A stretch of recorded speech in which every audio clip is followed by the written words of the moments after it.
নমস্কার। প্রাণারামের মাধ্যমে সম্প্রচারিত ভারত কথার গ্রন্থি মোচনে 166তম পর্বে আপনাদের সবাইকে জানাই সাদর সম্ভাষণ। মহামতি অনন্তলালের পরম আশীর্বাদে আমরা প্রতিদিন শুনে চলেছি ভারত কথা। আমরা গত পর্বে শুনেছি বেদান্ত শাস্ত্র নিষ্ণাত, সাংখ্য ও যোগ দর্শনে নিপুণ জ্ঞানী শৌনক ব্রাহ্মণের সাথে মহারাজ যুধিষ্ঠির কথা বলে চলেছেন। আলাপচারিতায় মগ্ন আছেন পাণ্ডবেরা, কথা বলছেন শৌনক, কথা বলছেন মহারাজ যুধিষ্ঠির। শৌনক যে কথা মহারাজ যুধিষ্ঠিরকে বলছেন সমস্ত অর্থ তৃষ্ণা মুক্ত হবার কথা বলেছেন। অর্থই নানা বিপর্যয়ের কারণ, সুতরাং অর্থের প্রতি যেন মহারাজ যুধিষ্ঠিরের কোনো প্রকার আসক্তি না থাকে, সেই সমস্ত কথাই বলে চলেছেন ব্রাহ্মণ শৌনক। ব্রাহ্মণ শৌনকের কথা শেষ হবার পর যুধিষ্ঠির আরম্ভ করলেন তার নিজের কথা। সেখানে তিনি গৃহস্থ ধর্মের কথা বলে চলেছেন। হ্যাঁ, পাণ্ডবেরা শর্তানুসারে কপট পাশা খেলায় পরাজিত হয়ে শর্ত অনুসারে তারা 12 বছরের জন্য বনবাসে এসেছে। এই 12 বছরের বনবাসে তারা কিন্তু দুটি ধর্মকে ত্যাগ করতে পারেন না। একটি তাদের গার্হস্থ্য ধর্ম, দ্বিতীয়টি তাদের আত্মজ ক্ষত্রিয় ধর্ম। সেই গার্হস্থ্য ধর্মের কথাই মহারাজ যুধিষ্ঠির এবার শৌনককে বলছেন মহারাজ শৌনকের সাথে ব্রাহ্মণ শৌনকের সাথে নানা কথা বলতে বলতে, গৃহস্থ ধর্মের নানা কর্তব্যের কথা বলতে বলতে মহারাজ যুধিষ্ঠির বিঘষ ও অমৃত ভোজনের কথা বলেছেন অন্যান্য প্রাণী সকলের ভোজনের পর যা অবশিষ্ট থাকে তারই বিঘষ, তা খাওয়াই গৃহস্থের কর্তা। যিনি গৃহস্থ কর্তা তিনি সংসারের সবাইকে খাইয়ে এমনকি চারপাশের প্রাণীদেরকেও ভোজন করিয়ে অবশিষ্ট যা থাকবে তাই তিনি খাবেন, এবং এই খাওয়াটাই তার কাছে অমৃত স্বরূপ। এই কথা বলতে গিয়ে মহারাজ যুধিষ্ঠির এবার বললেন অতিথির কথা। অতিথি তিনি বলছেন যাকে পূর্বে কখনো দেখা যায়নি এবং যিনি কখন আসবেন তাও জানাননি। কোন তিথি না মেনে, দিন তারিখ তিথি না মেনে যিনি হঠাৎ এসে উপস্থিত হন এবং পূর্বে যাকে আগে কখনো দেখা যায়নি, যাকে কখনো চেনা নয়, যিনি পরিচিত নন, যার সাথে পূর্বালাপ নেই এবং তিনি কোন রকম সংবাদ না দিয়েই এসেছেন, তিনি হচ্ছেন অতিথি। এবং সেই রকম মানুষ যদি পরিশ্রান্ত অবস্থায় এসে পৌঁছন তাহলে তাকে বিনা কষ্টে অন্ন দান করার অঙ্গীকারে মহাপুণ্যের কাজ একজন গৃহস্থের পক্ষে। একজন গৃহস্থ এমন একজন অতিথি যিনি পূর্ব পরিচিত নন, সম্পূর্ণ অপরিচিত এবং কোনো সংবাদ না দিয়েই হঠাৎ এসে উপস্থিত হয়েছে, এমনই এক পরিশ্রান্ত অতিথিকে বিনা কষ্টে আনন্দিত চিত্তে অন্ন দান করাই মহাপুণ্যের কাজ একজন গৃহস্থের পক্ষে। আসলে প্রাচীনকালে এইটি ছিল দস্তুর, এইটি ছিল গৃহস্থের লক্ষণ। মানুষ অক্লেশে কোন রকম হেজিটেশন না করে, কোনো ইতস্তত না করে একজন আরেকজনের আতিথ্য স্বীকার করতেন, এবং যার আতিথ্য স্বীকার করতেন তিনি কৃতার্থ বোধে সেই অতিথির সেবা করে কৃতার্থ হতেন। বরং তিনি অতিথি সৎকারের সুযোগ পেয়েছেন বলেই তিনি নিজেকে ধন্য মনে করতেন। এটাই ছিল ভারতবর্ষের অতিথি সেবার পরম্পরা। সেখানে বলছেন, একজন অতিথি যখন আসেন, অতিথি অর্থাৎ পূর্ব পরিচিত নন, সম্পূর্ণ অপরিচিত, এবং যিনি কোন প্রকার সংবাদ না দিয়েই হঠাৎ এসে উপস্থিত হয়েছে, এরকম কোন মানুষ যদি এসে উপস্থিত হন তাকে বলা হচ্ছে অতিথি, যিনি তিথি মেনে আসেননি। তিনি উপস্থিত হলে গৃহস্থ কি করবেন, গৃহস্থের কর্তব্য কি, সেই কর্তব্যের কথাটি এবার মহারাজ যুধিষ্ঠির বলছেন প্রসন্ন নয়নে দৃষ্টিপাত করে মনটিকে প্রসন্ন রেখে ভালো কথা বলে, মিষ্টি কথা বলে তার পশ্চাৎ গমন করবে, এবং অন্ন প্রভৃতি দ্বারা, অর্থাৎ নানা যার তার সাধ্য সেই সমস্ত খাওয়া দাওয়া দিয়ে, অন্ন প্রভৃতি খাওয়া দাওয়া দিয়ে তার সেবা করবে। এবং অতিথি সেবায় পঞ্চবিধ দক্ষিণা যজ্ঞের অন্তর্ভুক্ত।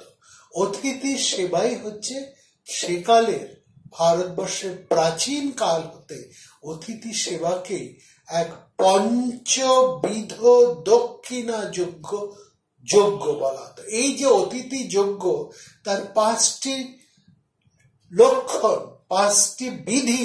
কি বিধি? প্রথম বিধিটি হচ্ছে অতিথি এলে তার প্রতি প্রসন্নতা জ্ঞাপন করা, অপ্রসন্ন মনে নয়, ও বাবা এসে পড়েছে, এ আবার কি ঝামেলা, এমন নয়, অতি প্রসন্ন অন্তরে। এটি হচ্ছে প্রথম বিধি। দ্বিতীয় বিধি হচ্ছে মন শুধু বাইরের মুখে প্রসন্নতা না, অন্তর, ভিতর এবং বাইর অন্তর প্রসন্নতাও রাখতে হবে। এটা হচ্ছে দ্বিতীয় বিধি। তৃতীয় বিধি হচ্ছে তার সাথে ভালো কথা বলা, মধুর আলাপ। চতুর্থ বিধি হচ্ছে তার পেছন অনুগমন করা, আসন করে তাকে আপ্যায়ন করে তার পেছনে গিয়ে তাকে ঘরে নিয়ে আসা। এবং পঞ্চম বিধিটি হচ্ছে তাকে অন্ন ইত্যাদি নানা কিছু দিয়ে তার সেবা করা। এই অতিথি সেবাই হচ্ছে এই পঞ্চবিধি দক্ষিণা যুক্ত যজ্ঞ, পঞ্চবিধি দক্ষিণা যুক্ত যজ্ঞ। এটি হচ্ছে চক্ষুর্দানমন্ন দত্তাচ সুনৃতম অনুব্রজেদুপাসিত সযজ্ঞ পঞ্চ দক্ষিণা। অতিথি সেবাকে পঞ্চদ। এই কথা বলেই যুধিষ্ঠির বলছেন, ব্রাহ্মণ, আমি তো গৃহস্থ। পাণ্ডবেরা তার গৃহস্থ ধর্মের কথা বলছেন, তো গৃহস্থ তো অতিথি সেবা করবেন। অর্থাৎ যুধিষ্ঠির বলতে চাইছেন, তার কাছে যেসব ব্রাহ্মণেরা এসে উপস্থিত হয়েছেন তারা তো তার গৃহস্থ। তিনি বনে এসেছেন বলে তিনি তো তার ধর্মকে উল্লঙ্ঘন করতে পারেন না। অতএব এতক্ষণ সৌনক ব্রাহ্মণ যে সকল অর্থ ত্যাগের কথা বলেছেন, অর্থের দূষণের কথা বলে যুধিষ্ঠির তা স্বীকার করেছেন, বলেছেন ঠিকই আছে, কিন্তু গৃহস্থের তার গার্হস্থ্য ধর্ম পালনের জন্য তো তার অর্থের প্রয়োজন আছে। তার নিজের সুখ ভোগের জন্য যদি সবিশেষ প্রয়োজন নাও থাকে, তার অতিথি সেবার জন্য তো তার কিছুটা অর্থের প্রয়োজন। সেইটুকু চিন্তা করেই তিনি এবার বললেন যে এবার আপনি আমাকে বলুন আমি কি করব। অর্থাৎ অতিথি সেবাই তো গৃহস্থের মূল কথা, যোগ্য মূল কর্তব্য। কেউ আমার কাছে এসে উপস্থিত হলে আমি তো মুখ ফিরিয়ে থাকতে পারি না, সেখানে তো আমার একটা ব্যবস্থার দরকার। এখন তো আমরা সম্পূর্ণ সহায় সম্বলহীন হয়ে পড়েছি, তাহলে আমার গার্হস্থ্য ধর্ম কিভাবে রক্ষা হবে? এ কথা শুনে ব্রাহ্মণ তাকে বললেন যে দেখুন, যজ্ঞ, বেদ অধ্যয়ন, বিনা কোন রকম শর্তবিহীন দান, শর্তহীন দান, তপস্যা, সত্য, ক্ষমা, ইন্দ্রিয় দমন এবং লোভ না করা, এই আটটাই হচ্ছে গৃহস্থের ধর্ম। যজ্ঞ করা, পড়াশোনা করা, যজ্ঞ মানে নিঃস্বার্থ কর্ম করা, অধ্যয়ন, বেদ অধ্যয়ন অর্থাৎ অধ্যাপনা, কোন রকম শর্ত প্রযোজ্য না করে নিঃশর্ত দান, তপস্যা, সত্য পালন, ক্ষমা, ইন্দ্রিয় সংযম এবং লোভ না করা, এই আটটাই হচ্ছে, আর এই অষ্টমার্গই হচ্ছে গৃহস্থের ধর্ম। এই গৃহস্থের অষ্টমার্গ ধর্মের কথা বললেন ব্রাহ্মণ শৌনক। বলেছেন এই আটটি ধর্ম যারা পালন করেন, যে গৃহস্থ এই অষ্টমার্গের মধ্যে নিজেকে সবসময় বেঁধে রাখেন, যিনি এই অষ্টমার্গ পালন করেন, তার সবসময় সদ্গতি হয়, তার কখনো কোনো খারাপ হতে পারে না। অতএব মহারাজ, আপনি সমগুণ অবলম্বন করে তপস্যার মাধ্যমে যোগ এবং সিদ্ধি লাভের প্রযত্ন করুন, চেষ্টা করুন। আপনি সমগুণ অর্থাৎ আপনি অধৈর্য হবেন, আপনি ধৈর্য রাখুন, সমতা রাখুন এবং তপস্যা অর্থাৎ কৃচ্ছতার মাধ্যমে যোগের দ্বারা সিদ্ধি লাভ করুন। আপনি অতিথি এই পালনের কথা, গার্হস্থ ধর্মের কথা বলেছেন, তাহলে এই অষ্টমার্গিক পথে আপনি যোগের পথে অর্থাৎ ধৈর্য অবলম্বন করে আপনি নিশ্চিতভাবে সিদ্ধি লাভ করতে পারবেন। এই কথা শোনার পর মহারাজ যুধিষ্ঠির তার পুরোহিত, তাদের যে পুরোহিত ধৌম তাদের সঙ্গে এসেছেন, তাকে জিজ্ঞেস করলেন যুধিষ্ঠির যে আমি তো বনে এসেছি, অথচ এত ব্রাহ্মণেরা আমার কাছে এসে উপস্থিত হয়েছেন, আমি তো তাদের ভরণ পোষণ কি করে করব? আমার তো তা কোনো সামর্থ্য নেই। আমি যদি তাদের ভরণ পোষণ না করতে পারি, তাহলে তো আমার গার্হস্থ ধর্ম পালন করতে আমি পারবো না, সেখানে তো গার্হস্থ ধর্মে আমার ত্রুটি থেকে যাবে। আপনি আমাকে একটা উপায় বলুন, আপনি যেহেতু আমাদের পুরোহিত, আমার হিতার্থে আপনি আমাকে একটা উপায় বলুন, আমি কি করব যা করলে আমার গার্হস্থ ধর্ম রক্ষা পায়।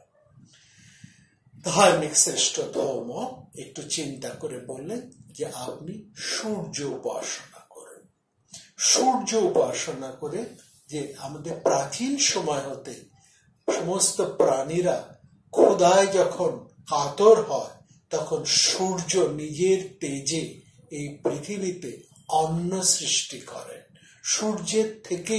সূর্যের কিরণেই আমরা যেমন জল পাই, তেমনি সূর্যের কিরণেই আমরা অন্ন বা শস্য লাভ করি। আপনি সেই সূর্যের তপস্যা করুন। সূর্য প্রসন্ন হলে আপনার গার্হস্থ ধর্ম রক্ষা পাবে।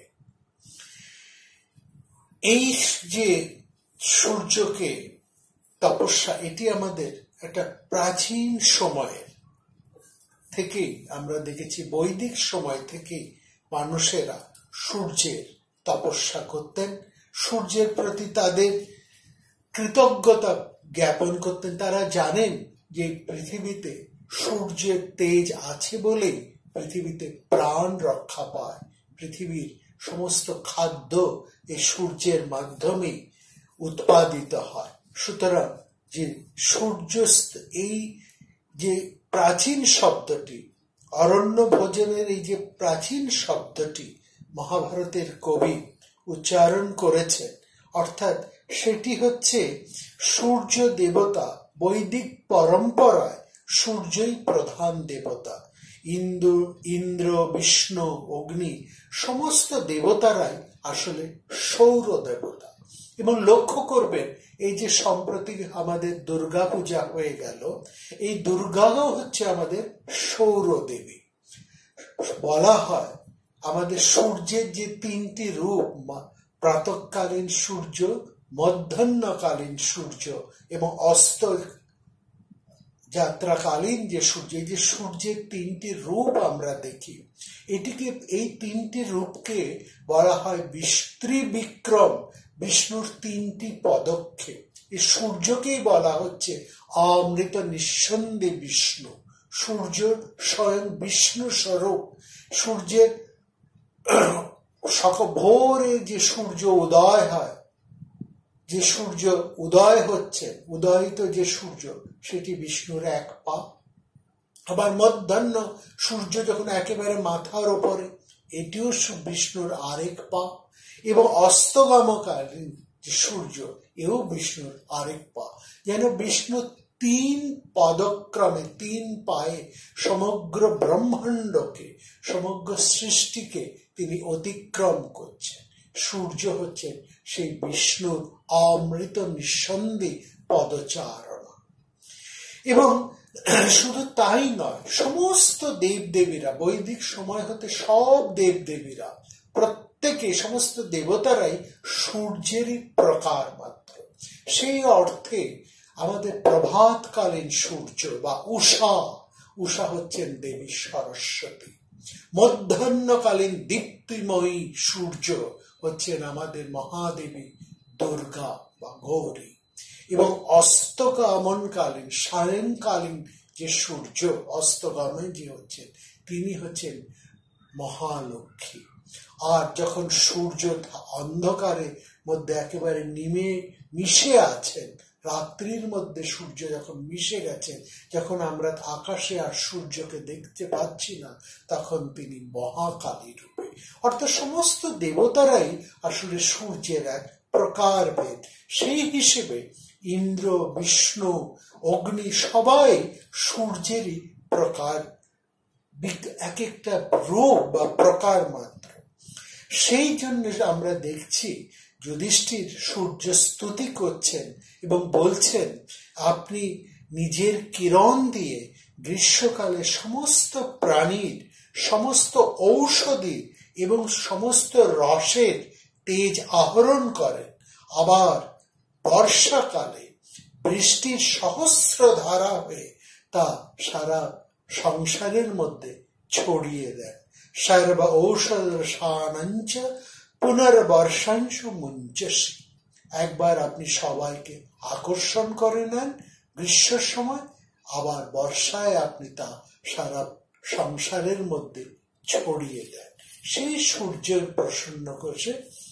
আসলে যুধিষ্ঠির বনে এসে পুরোহিত ধৌমের উপদেশে, আদেশে তিনি পূর্বকালীন আর্য অগ্রজদের যে আরণ্যক জীবনযাত্রার মধ্যে আশ্রয় নিয়েছেন এবং আশ্রয় নিয়েছেন আরণ্য দেবতা তথা সংসারের প্রধান দেবতা, যিনি দেবতাদের প্রতিভু, সেই প্রধান উপাস্য সূর্যের কাছে। এই যে শস্যের আবৃত্তি, আমরা শস্য নিচ্ছি, শস্য কর্তন করছি, এই যে আবৃত্তি এবং পুনরাবৃত্তি, সেটা সবটাই সূর্যের উপর নির্ভর করেন। সেই জন্য সূর্যন হলেন সেই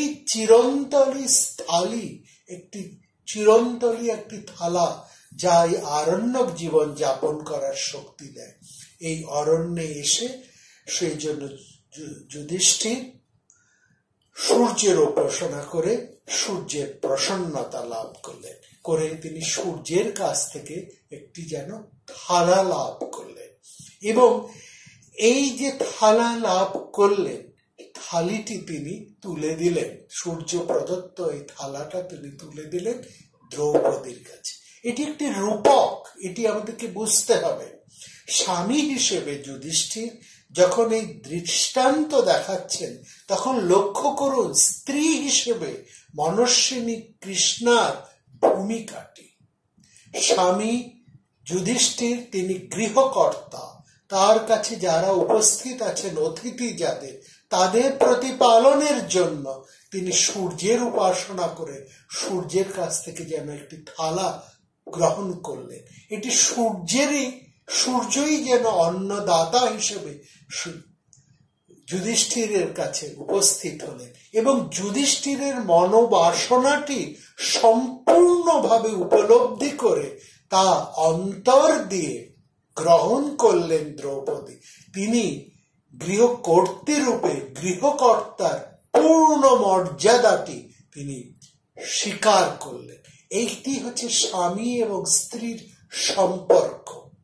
এখানে স্বামীর অভিলাষটি তার অর্ধাঙ্গিনী হয়ে স্বামীর ব্রতটি পুরোপুরিও তুলে নিলেন নিজের কাঁধে। অর্থাৎ এইখানে দ্রৌপদী কি করছেন, তিনি সবাইকে খাইয়ে, সমস্ত লোককে খাওয়ার পরে তিনি নিজে অন্ন গ্রহণ করতেন। এখানে দেখুন সূর্যের থালা আছে, মানে এই নয় যে ভীম, অর্জুন, নকুল, সহদেব সবাই হাত গুটিয়ে বসে আছেন আর দ্রৌপদী সামান্য একটু শাক, সামান্য একটু মাংস আর অন্নপান দিয়ে সবাইকে খাইয়ে দিচ্ছেন, তা নয়। বস্তুত বনপর্বে আমরা ভীম অর্জুনকে বহুবার শিকারে যেতে দেখেছি এবং নানা শিকার করে তারা এনেছেন। আসল কথা হলো গৃহস্থ ধর্মের মূল সত্যটি গ্রহণ করলেন যুধিষ্ঠির এবং দ্রৌপদী তার প্রিয়তমা এবং সার্থক অর্ধাঙ্গিনী রূপে গৃহকর্তার মর্মটুকু অন্তর দিয়ে গ্রহণ করে তার ব্রতটি পরিপূর্ণ করার জন্য যুধিষ্ঠিরের সহধর্মিণী হলেন। এইটি এই মধ্যে দিয়ে প্রবাদিত হল। এরপরে আমরা দেখব পাণ্ডবেরা আস্তে আস্তে আরো গভীর বনে দিকে এগোবেন, তারা কাম্যক বনের দিকে এগিয়ে যাবেন। কাম্যক বন অতি সুন্দর একটি বন। সেইখানে পৌঁছানোর পর একটি ঘটনা ঘটল, একটি দারুণ ঘটনা ঘটল। তখন সেই কাম্যক বনে এসে পৌঁছলেন। আমরা আগামী পর্বে পাণ্ডব দেশে কাম্যক বনে এসে পৌঁছানো এবং পৌঁছানোর পর যে ঘটনাটি ঘটল তা আমরা শুনব।